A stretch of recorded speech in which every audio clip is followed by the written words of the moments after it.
politicians to jump the vaccine queue. Let's have a look. Hello everyone, Florian.heise here, and welcome to another episode of HeiseSays.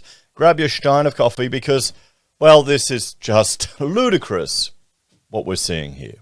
Politicians get to jump the vaccine queue. Now, we've all heard that everyone should rush out, guys, rush out and get the AstraZeneca vaccine. It's fine. Sure, there's a heightened risk, but not for our politicians. No.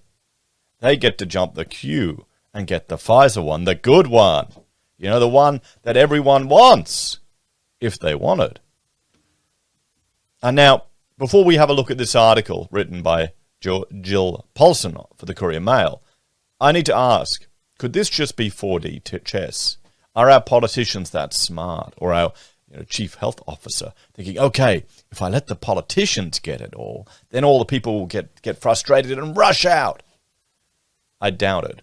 There's not enough Pfizer vaccine, apparently, for all frontline health workers to have their 2 doses. And with the Delta variant, only 1 dose is not as effective. Significantly less effective compared to the Alpha. Oh, well, there we go. Politicians. All animals are equal, but some animals are more equal than others. Wow, I really, watching Animal Farm probably was quite useful. So, Queensland politicians have been handed a golden ticket by Chief Health Officer Dr. Jeanette Young to jump the queue and access the precious Pfizer vaccines despite frontline workers and vulnerable Queenslanders in priority groups still waiting for their life-saving jab. How does this fill anyone with confidence, guys? Well, what message is this going to send to people that, okay, well, our politicians can get this special one. I'm stuck with the plebeian one. What is this going to... Oh, this is just ludicrous. Terrible optics here. Dr. Young this week wrote to the clerk of Queensland's Parliament, Neil Laurie, advising him that Queensland politicians should be vaccinated as a matter of urgency. I'm of the view that it would be prudent to support all members of the Queensland Parliament, as well as members and senators of the Parliament of Australia who are based in Queensland, to be vaccinated for COVID-19 as a matter of priority. These persons include ministers and of both parliaments are eligible to receive Pfizer COVID AP vaccine, she wrote in a letter sent on Monday. You know what? I'm going to find a little clip.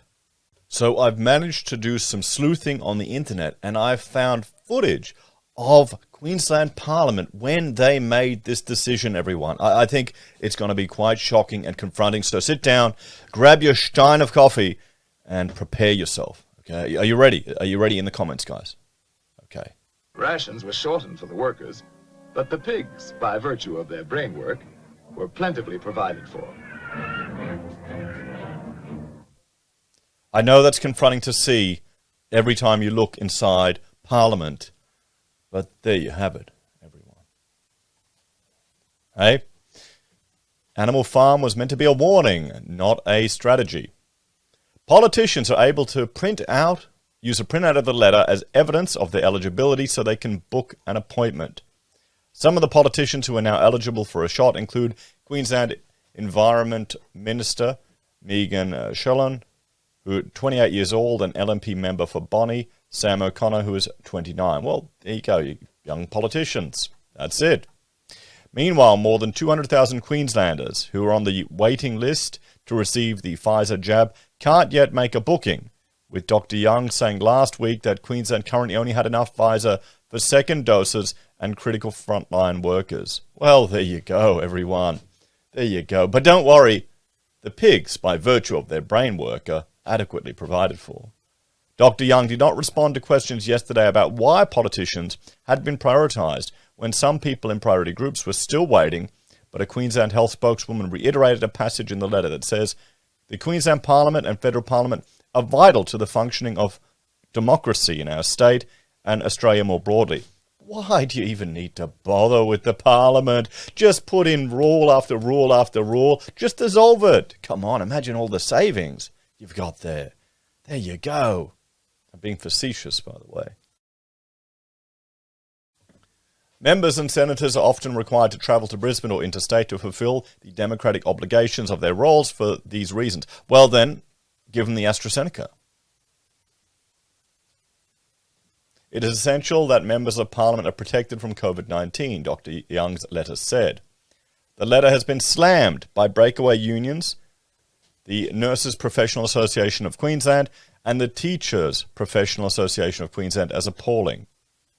TPAQ Secretary Jackie Maguire said the group was outraged by the political elite once again showing they are more equal than others, that some are more equal than others. Well, dose of reality, guys. That's it, isn't it? Come on.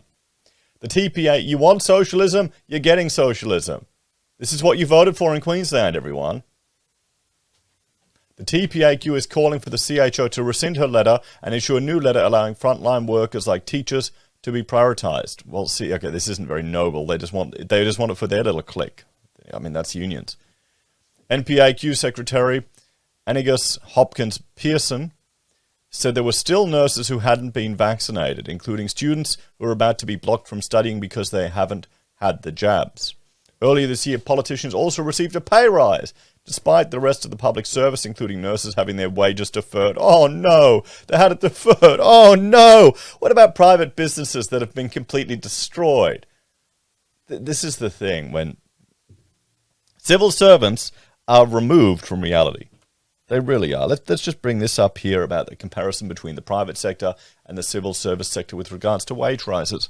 A lot of them are removed from reality. That's it. Nurses who spend a lot of their time caring for vulnerable Australians have once again been queue-jumped by those in their mahogany offices on George Street.